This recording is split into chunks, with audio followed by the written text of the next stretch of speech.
Fofovi gbedade oro ya do wene atisu atigan kene letia. Wedana kita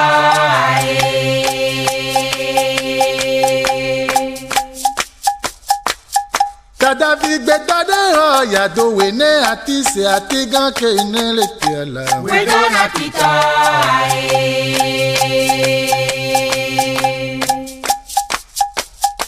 Be fofovi gbedade Beto wesona mimi apenu kola ova Pam TV eya gade nkeke bubu na blemanyawo minyale kemi wone misrona nuto blemanyawo titinya hahalawo wode brona na mile blemanyawo ji ke nkonyenye Grace Emerald Abuja amerikana wode megbena wona to here owenye Fit Life Mineral Water Bakle Royal Palm Gardens owenya meikana wolle megbena mi egba ameto hare gala feme now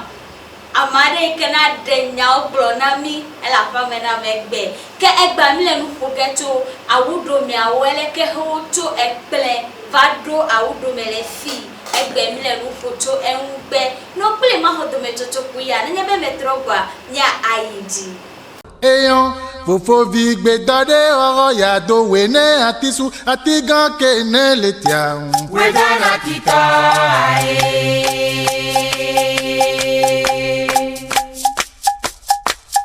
Kadavi gbedade oro ya do wene atise atigan kene letia la. Wedana kita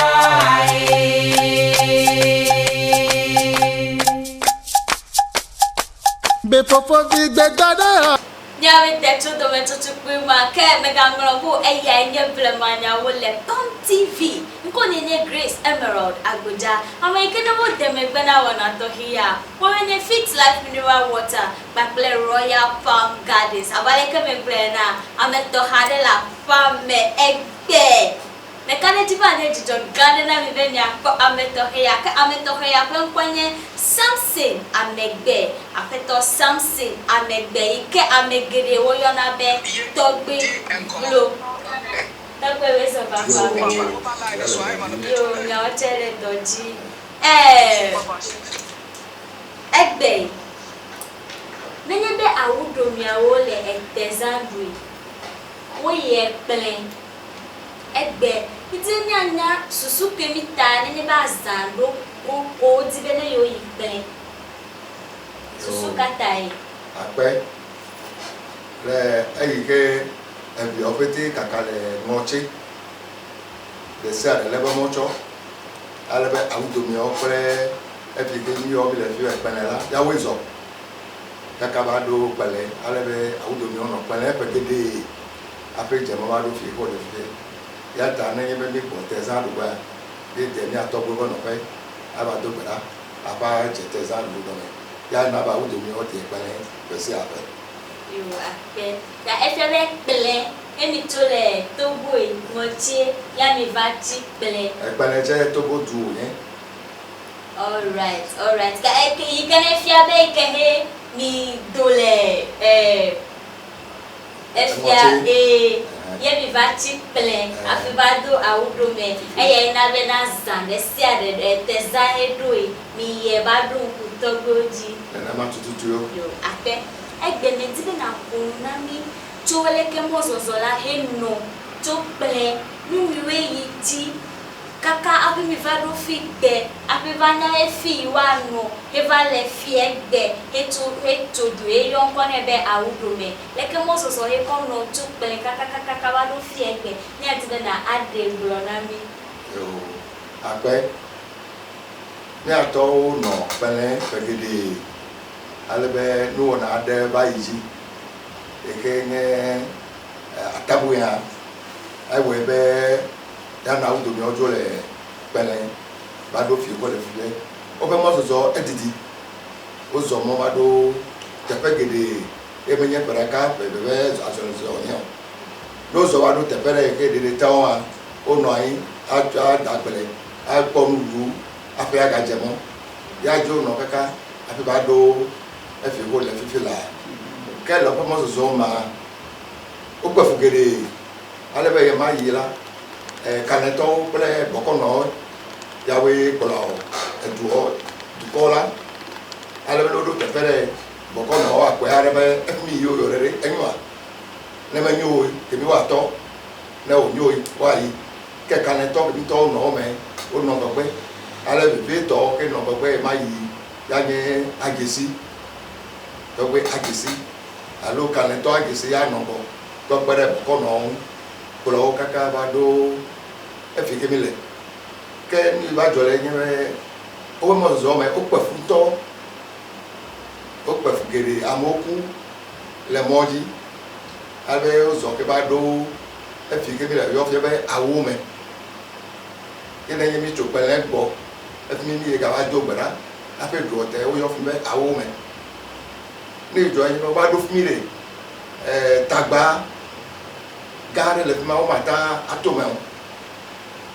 ale boko no o kanu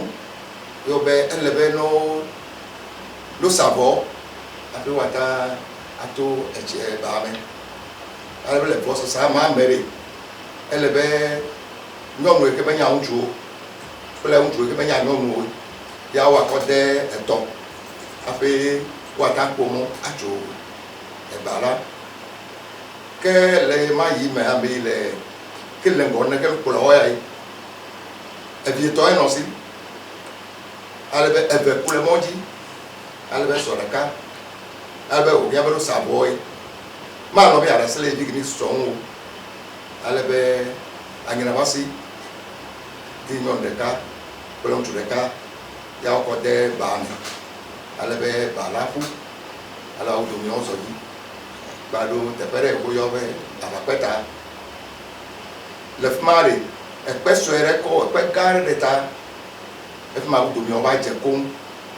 o nya to ba boy o ba to do refma o no fmi a pe po be o do amora no ba champu bo fi ne tu nyu yo ano alo champu ka ka ba po be pa fu to pre lo bi to o le fmi o le tu o le ngogwe abeni ke jo ene ele no ya we o ba po fmi nyu ta ele no ya we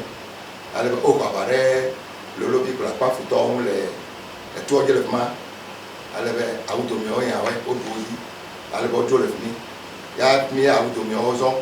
ba ko afere e fi ke yo mi le gbe be auto na mi nya be he o no plane enya de jole fimi na bojo na mi nya ne ma we egbe na fimi wa no luka tu ene na hejo ya me blo do ngo be anye akabu ya ni jo anye be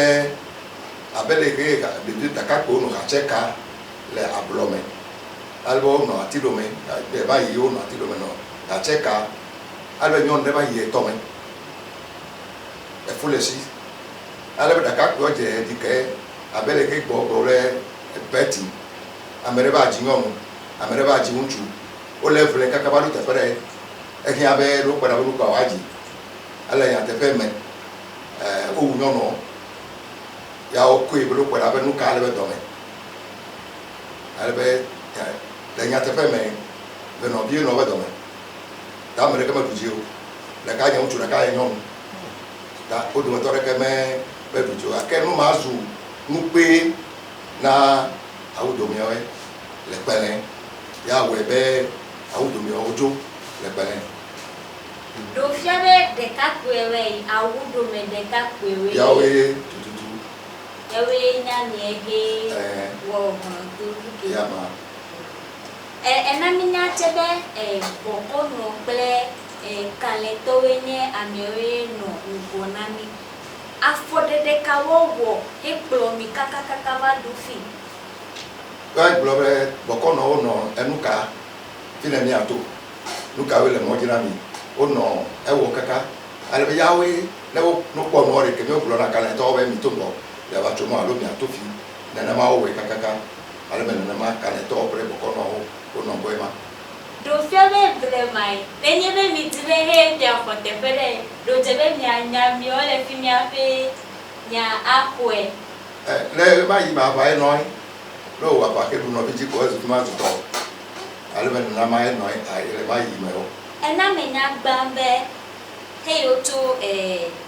Ngotie, yo va tiple. Amero no duo me ni pe mi va pele. Ah, mera ka man of new. Ka wu do me no fa le ba do gbe.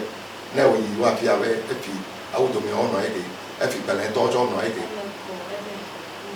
Okay, da if ebe mi awo de day ko nya me ge o va no fi. Exactly. Mi va do fi. Ya mi wa va pele lolo bi. So su ka tai mi wa va pele lolo bi. Ayin ba di mi le.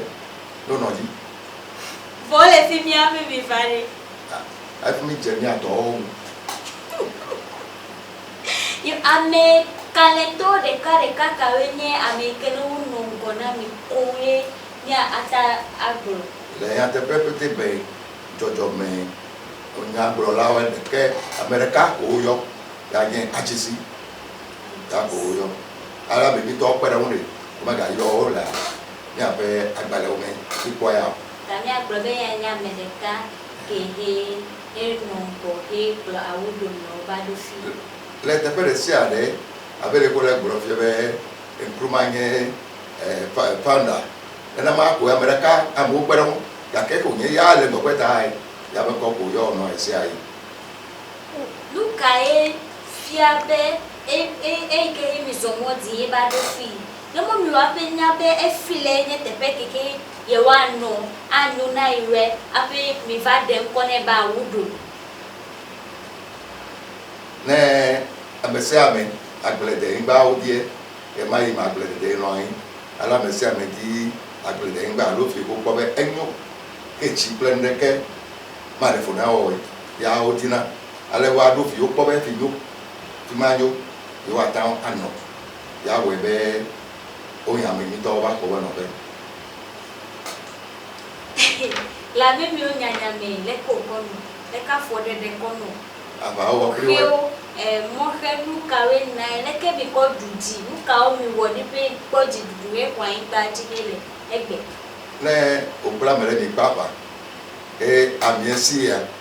oluje ma egbolo ya le ojo das lo we nu sanu ko ya ojo ya na ba ojo ni o ba ko fi iko awudo me ni tu e to pe alo mi va do fi le ke o kojo le ko tu Awudome is a corrupt name. Corrupt name. I smell me. I'm already ready for them. Nigga join you when market join like penalty. I'll be penalty on and coming. I will do me away. Tam se sento ya penalty to go allo. And be talk le penalty. I will go in tam se sento. I'll be I will do me away. Tam se sento. And go to me kake. O corrupt kaka basu awudome. Ebeko. Awudo menye awido mewe. Exactly. See what to do. Okay, mijagba kaka matrozu awudo me. Na be pesi apene je bole tesangri ya mi ye tepe kewe. Nya taga afu vide cho nya be pele mozozo kele. Okay, ma bro ya reka. Ke awudome on of mire. Chidele ma awudome on to le mi ape njojo me la gba le me o do ma echime no ayin o alebe ya on to do gbara e we be echiho choto me alebe ya on do wo no alebe echiere ya on akwe be awu alebe echima le barugbe ya tara awudome o ko yi ma o ko do dorale echima gbo mi ato o no no wonu si anugbe ale chele barugbe to e ma ino yi pa pe fla elolo esuta opuna amiro la predere pepete ya on do ko albe e ma nye bi awe no pe ya tare ni yila e na mi to brale abe aba fute Echiega ele barugbe na mi yesi ayi o do gbara le lo do gbara bo won to atutu ti afo nu ne ni ki do le sare le ore o le da do na yi lo ku je nu ada do na ya ta chi la mo si ba chi to gbo mi fila chi la o to ke de si lo ye sai o ko ba pe ba o no ta do fiabe anigba ke mi fimi he mi no le pelen mi ato ganwa o menye ma ni be mi ato ka ke nu ka wu do me to ada ba wole ba le fi u be mi ato bela ko ajo ya ga bu le fi aba to to re bele le to go fi ma tu je ji o nya be mi ato la ke o nya che be ma ga ba ko na de ka ji tani be asa hedosi be yimi binya binya re ke nenu ayi no na ke o po jijo we mi bo ba fe o po jijo we mi bo ba fe data pele dure siare akomi pele dure siare akomi ado we zonami edo ko atwa wa na ale pen duna na o no so na mi na mi e go mo bro be mi bo ba fe data fia o no mo pe ya jo fia o pere me o mi yere ye do ra fe ta he mi tole play fimi mi fado ine awome e mi zomodi ya mi fado awome e como so no kaka fado awome ya bro bele be o pepe giri no benye beraka pe gbogbo be ya be zo le so o no ro pesi o ro te bele o nai adagbele agbondu awon ni afi aga jemo ade na ma no jo kaka ba do fi bo le fi la ena me na tebe he yo to play ta okay fifia na mi la sandu ne te sandu ni ye du go bete me ya to ni ai play abai awome abai ava beta wana kawe ye jile finite he la va peta opete o wana ya nye ko nye be mozo no le mozo fu pepe gere no me abo aku wa diwe an of me kaka pe aga hu na ma ho no ti kaka ko ado awome nkudodo tide le mi wana amemiwe hechimia amemiwe meta zomodi bado fikli ni egbewe nkudodo tide le na ata na mi gore azandu be odon ko ji ple petodora be yawe na yo so mo ado fike yo le ata odo bara na don ko ji ese ayi yata epigi mi de kenya wo meje ambe ma o ko sabo eta mi de mi be ato bara na we be yawe we be odo mi o ma tudo e fi ko le fi la yata bi do bara na wala fi mi ese ayi tanye awo me o die yara bagbeta iluka no no o jo e ba boy e fi wa no ko odo mi o fi sa ape ba ya pa fito ape o ka go to yi emi jo la wo me le mi jo bagbeta yi o fe ti wa do contact e fi tu ke ni o fe ba contact e fi o fe to wa kokura wo ko no le fi mi ape amesia mi je mo yi le fi ko le ba no ezumebete la uno to bete memi me abagbeta ple no femi bete awu to bete o no fi me america o bete o no te america ya beru palao enyawe nyema to ple awudo mi o pe mo zozo to ple kakavado fi oyo ba awudo me egbe ninya ti be awu nkola awudo me enyare le oh to metutu pe ya ne be metrogba nya agayi chi mega ngobo e ya nye blemanya o ka me kene la pa me na ma ye nye togbe blo oh to metutu pe ya ne metrogba nya ayi bonaji Eyan fofo vi gbe dade oro ya do we ne atisu ati gan ke ne le tia Wedana kita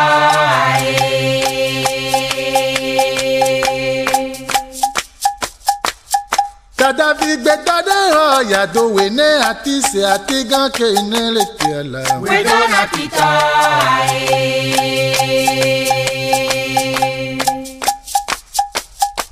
be fofo vi gbe dade nya fenu pala o mi awe de to do metutu pe ma eya nye blemanya wo le Pam TV kama ikade wo de megbe na mi a wenye Fit Life Mineral Water pakle Royal Palm Gardens nye Grace Emerald agboja ameto he ikene la fame na mi ikene le nya o de glo na mi a yenye togbe vlo to awudome enya me ikene le blemanya titinya hakla ya o glo na mi egbe kenya ayi eji togbe mi fonu to eleke he emozozo no to blema me vadro fifie ta fie ne tezan hedo mi ye fi mi pesia pe ta madime ma anya awunya fonu pola wa anya eleke he emozozo la no pesia pe abeke he tezan gado volé eke emozozo la enno na ko yi plen yo akpe ne doji ne mari mi o na dure si arenya be ogbore palen igbe alebe ameito adibene oyi no ba pon tefa o ngronko alebe ne mi wo mi do ri be afete awudo mi afete na apele ba mi ni afe dure ka o yo ba mi awudo mi afete apele fima ale mi atofo re ka fete azo ato ba mi aipeje ato honuta agere Togo alebe ni lo Togo excuse me edugbanto alofi mi toragba yanye palime onyabe medu ogana gale Togo ya tare mi ro palime la onamo amesa na ba gbagade Togo game afemi ado cho palime ile pele loko ano la be cho chito ile ho benene mako yanye cho palime ile pele loko ana be cho chito ile ho alebe nemba do pele ya edugbanto ile pele mi tu onye beme nebdo beme to akomi adoja ne mi afo adogbara afo chirai ke lo to le fi mi ado atime ne to atime ado adeta lo to adeta wa ile kwenda to le kwenda o le du ole kakako yi ya ke mi abo no fe kun ya nye adeta na awudomi oyi adeta ya mi jena ape akeketa ezo le ya ogbo ne mi ba mi le mai o ko mi le du omi mi desigbanto o ko mi la deta mi desebla ako le chiko to le wa ko le beme alo ni kitepe ya to no doli o me no te fere ka ezo piragbeko ya o de mi aba ngba mele pele piragbeko ya wo ko nu le efima ya ta piragbe ni ba do ya ora pira ndi kai ko da fufure pele to ogbo wa de ya medami apolomi ayide mi afe jefe le gba mi alebe mi agbedodora efmai an bedodora mi ya be konu ya elebe anle bla ha no ni ke no we sigbe boy wa de le gba mi we a onu sa le gba mi awudo bi le sare na adu bla mi to ko je mi o me pele to o je mi ame amesa me na adu ile gba mi afi do ajamo agavado pele edu omi ezo ke mi meme ragbe ya bi wo to fo ta pepe pele pele to mi abe no bi ano vi o ne mi a ta pepe pele adojijore mi aroko ehun do mi fo na ball wa no ba wudo me pele na football alo big ball na re ogo be epo dada mi wo ke mi to fote le pele je nemba do ni mi o ne o mi de mi a de nya kile go ma fi nya ID nenye be he mi igbe me na mi nya be yo dana ala mi we he ko wa gbe dodora lai yo de duo le gba me amesia me he kplo yo do adu medema sena de gomele fi mi ala he o ko wa konu ya tutu gada ya tutu da tadonye dizizibe amesame he klomidoi adri alo nenye be edibe na adri no dibe ya adu be go be do yin amere ole o du na mumu ta ma adu wa ko echof mi chere ne ke na chija ya ko mi ata adele te fo akene chi meja na da opote adu le gba ma ya fi ajemo wona chija mi ata ko egbo va fe exactly mi ata ko egbo va fe okay nya idi to memre dagbe wona ke mi we memre dagbe mi wo to fo ta pepe pele fi awe alebe mi adenu mene mi anu we alebe adasa gba me mi apeta abe no vi o nene bi we boy ke be fi aye me wa fo mi afo ball lo alo mi adapo alebe nya kunu vide to po dada la won na mi afe nu pola wa nya nu mi enye po dada enye fefe nu de eke mi ato wona wa bla debaya bedo able anye kori no alebe wa akpare na no fi ale mi ade apo be Canada ji normally oh e play 7-7 alo 5-5 amaton le fi alo amadre le fi it should be odd number meaning even number. Okay. Tahu biblique le eno akpele awudo me do malo. Na mi ya eno akpele awudo me. Omo we. Ya to atia me. Bele to atia me mi atia me. Me min bele ko dana pola. Okay. Tu team eve. Okay. Bele team na no fi. Okay. Awudo me team na no fi. Wa there no wa decide you are there 0. Ta no da 5 la. Kemi o change position. Pele na ba fi awudo na fi for 5 ale wa no dey wa no kan ala me ke be point ke sugbo wi ke am eduji. Okay nya ijizo so po dada for me gbe mu kare ga no oji ne ani ke join be the ka ko mi wona at a time ne me mi afo ball ko mi afo that year no adapo la ke mi poko ada that year. Oh okay. Okay. Eyi ma no mi asi nkeke ton ko mi no fuma mi ya ora gbe agboko surround ya ta e mata awo fete le kekere ka ta negbe no re ball mi afola ball ko mi afo that year never adapo la poko mi ada that year ta le ko sira gbe iwona de kemen wona no kemen no ji o ka kene nye be ri ya no be ma choka ba kemi die solme mi ade solme pele ya fi ajo le emozozo kele me hei plan fie ever wa be azala mi pli yawe le du ata kon me vide na mi choke mi wa na nye be mi ke me mera gbe ke mi wo du to fota ko pli wo ko ke atore fi ken mi a che mi le du ya cho va mi agbo aba mi agbo le teruzame enu mi he me dire ma nyanye be awudo me pe plan ya ele tezara dua alo doko enu tefe ko va po nu tefe ko va po okay nu tefe ko va po emeko ate ma ko ke pe lenye be ya cho le ya o medu otezan moluza oduna odu moluza ya ta ya che do le moluza ru mi a che mi ye ba po nu la o ba po nu ano wa pe mi ayi ano ogbo adu o chwete moluza afi mi agbo menye be mi chole fi heye plen ya udagbe konu kare na ya fe mi choji e mo na udo me pote fufure ba me odogbara adogbara kula ha be gba udo me o le pelen yi ta mo jine ko mo jine fa na mi gbo afi mi ajemo o mi wona le ba me afi ajemo ike dufia opete wa no me dufia mi to pete ayiko de sara no ma safo pete ya no me kemi abe chiami adogbara le ba me afi fu pete na ajemo le ma ewa ma chebe awudo me no ngolo emewe no angona awo dusia do ata no ngo dusia do ata ka ni le me nyebe abafia o le mi asi ya o no bu de ka me ple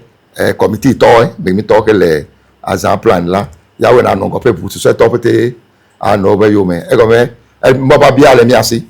ya ta mi awe na no go ano mo ko mo ba gbale afia afi wa na mo tai mi o ko na gogwe committee to pra pa afia o ko na gogwe ayi pele afi du so wa aplo mi do afi mi avado pele nene be mi vado pele mi to are du de sia de me mi to re du de sia de me ta nene be mi to re du ban to me nu kare yeji nene be mi to du de sia de me ne mi to wona kare yeji abele ke o ko amegro le du ma si gbo ko we mi o ko mi amegro wa cha o du ogbara afo haran be yo no vi over yo gbo amo ko le ko o to ale na mi kuraje be mba de yo gbo o woni du de sia de ko le woni ta enaminya be egbe nenye be yodue yo nu ofi ne efeke gbo me ne yodue ta feke me sika yi o ezo mi menya mi ayawo to na eduke mi awo no le exactly nemba doi yawe na chine be gbe emeke to ke gbo da bagre eduke me mi ajege yawo cho yawo ne enya bubu de le he atako pe na mi cho pelen wa abele Miaƒe mɔzɔzɔ la tso awuɖome kɔ yi kple leke enya bubu ɖeke hemele atakɔ kpe na mi wa. Meba kɔ kpe na mi akele nye be awuɖome va ɖo teƒe ɖe ɖe menya anyi bees anyi wonɔ teƒe ɖe ko anyi va ge ɖe wo dome ale be nu ka woawɔ ya wotɔ dzo akati ya kɔ nya anyiwoe ya ta le miabe teɖuza ɖe sia ɖe me afi woaɖu teku ɖe agba ya awuɖome ƒete woada akati ke ezu gbɔgbɔvɔ ya ta woanya gbɔgbɔvɔ le gbɔme afi woaɖu teku ɖe agbe ya na be awuɖome ɖe du ɖe sia ɖe ada akati a day to the yam festival. Ta enu mi le megbe na akati dada enye mi. Elabena wo va ɖo teƒe ɖe anyi va ɖe fu na we. Ale be akati wo kɔ nya we. Wo kpɛ be nye gbɔgbɔvɔ. Egbegbe. Egale dzi. Ele dzi. Yo. Ke enya ka le asi wo na ɖekakpuiwo yuto pete le awuɖome na azã la. Magblɔ be ametɔ le kpɔ nye wonya be amkɔ nye Samson eke fia be wo de tsita nam menye kristotɔ gake amewo le miabe awuɖomevi ɖo susu be eteɖuɖu ɖe trɔ̃subɔsubɔ yo ya ta wo melɔ̃ be ne yewo va madi be no se eme be kɔnuwɔwɔ alo teɖuɖu ɖe menye trɔ̃subɔsubɔ wònye o ya ta kristotɔ gbitɔwoe ke le kpɔ be miabe kɔnu ɖo nye trɔ̃subɔsubɔe ɖo ɖe asi le ŋu ɖo va ne miafute mi wɔe ne wòanyo egɔme menye trɔ̃subɔsubɔ excuse me me trɔ̃subɔsubɔ wònyo o teɖukɔnuwoe me trɔ̃subɔ ekpo dada ɖe trɔ̃subɔsubɔ ka le me akati dada ɖe trɔ̃subɔsubɔ ka le me be ɖo nya gbɔgbɔvɔ le gbɔme trɔ̃subɔsubɔ ka le me ake amewo le mea si zã eko le be no va ne wo kpe ɖe azã ŋue wo feel be mi le trɔ̃subɔsubɔ ta wo me le baba o ya ta ama ɖe kuku na we be no dze agba no va no va kpɔe no nye trɔ̃subɔsubɔ ɖe ke me gava o ake no va kpɔe ke me nye trɔ̃subɔsubɔ ɖe nava ake ma do kpe dzi na wo be ɖe menye tezã ɖuɖu alo dekɔnu ɖe menye trɔ̃subɔsubɔ wònye o. Ma di be ma ase nugɔme aɖe nu ɖe gɔme na mi. Le azã ɖuɖu me ŋkeke ɖe le he mi ƒoƒue he gblɔ abe leke miabe mɔzɔzɔ nɔ enya miwo mi gblɔ abe enya ke he gblɔ mi le fififia he gblɔ na wa. Be woanya vovototo be nu ka azã la menye trɔ̃subɔsubɔ yo ŋkuɖonu dzi wonyo bubudede nu ya wonyo ŋkeke ɖe le na wo sigba. Nenye be mi tso awo me ke gbɔ va ɖo kɔntae mi ƒo nu tso ŋu na amevitɔ ƒete va mi agblɔ la ke me le gblɔ na fifi la mi gblɔ na ame sia ame ɖevi ke mi tɔ ke va ke be amewo zigbãtɔwo wo menya ata mi repeat ne every year ne mi ɖo kɔntae mi gblɔ ne ala amemitɔ ƒete va nya ke me gblɔ na fifi la mi gblɔ ne le kɔnta ne mi tso awo me va ɖo fi ko mi gblɔ ne aɖo ŋku amemitɔwo kɔ sa avɔ kple nɔviawo dzi. Ok, ke eƒe ke me ƒe tezã enya vi ɖeka ata gblɔ tso ŋu na miaƒe nukpɔlawo. Ƒe ke me ƒe tezã enya anye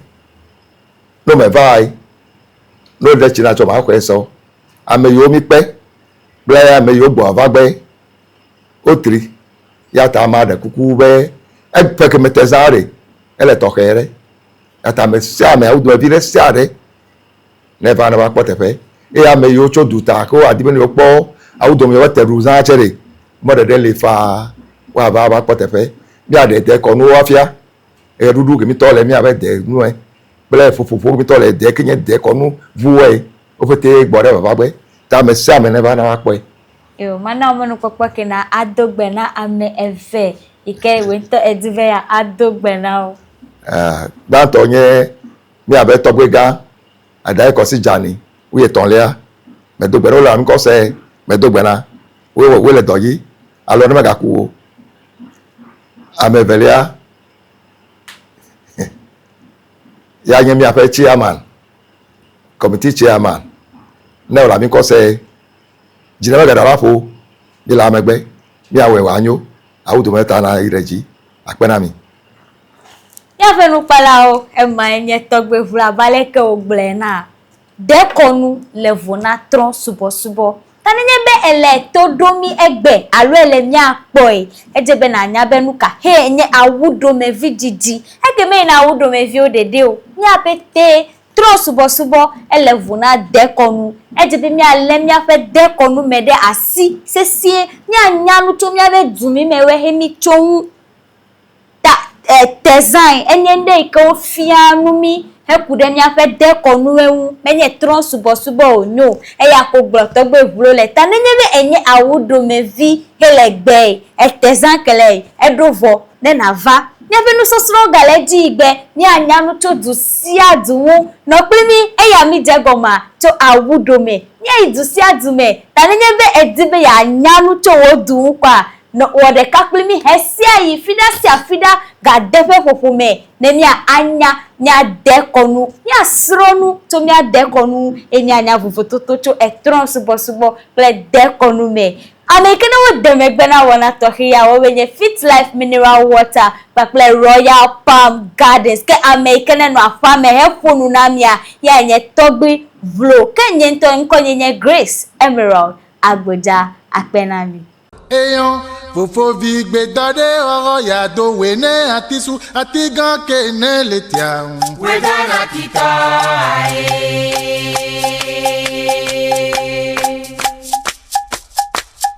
Dada vi gbe dade oro ya do we ne atise ati gan ke ne le ti ala. We dana tita